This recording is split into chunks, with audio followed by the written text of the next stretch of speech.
otu ọrụ igwe nke ala Nigeria na ngalaba Enugu steeti a bụ nke gara n'ikwu merube mmemme izu ụka ha nke afọ bụ 2025 n'Ọka nyabike mmemme bụzi nke a nọrọ wee kọwaa nyabụ ndị ọrụ injinia dịka aka na-eweta mgbanwe tọrọ atọ na akụrụngwa eji na-akwalite ụtọ ndụ nakwazi uto obodo ọbụla. Kenechukwu Chukwudi onye nta aka anyị gara n'ebe ahụ.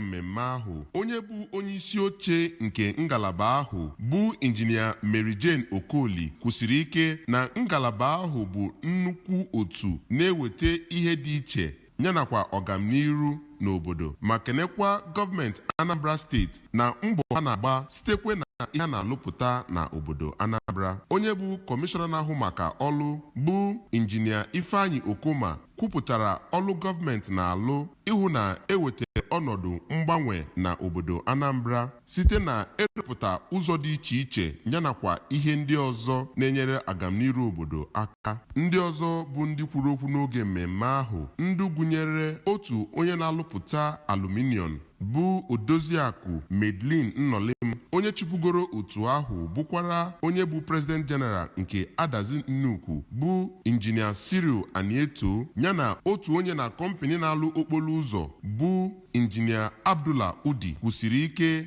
na ọlụaka injiniarin bụ nnukwu ihe na-eweta ọgbanwe yana agamniru n'obodo ma kenekwa ngalaba NSE nke Ọka branch maka mmemme ahụ inye onyinye ntụrụugo nyegere ndị otu ngalaba ahụ na kọmpani dị iche iche yanakwa ịnabata ndị ọhụụ na ngalaba ahụ bụ ihe gosipụtara n'ụzọ pụrụ iche na oge mmemme ahụ. Site n'Ọka, aha m bụ Kenechukwu Chukwudi n'akụkọ ụwa EBS.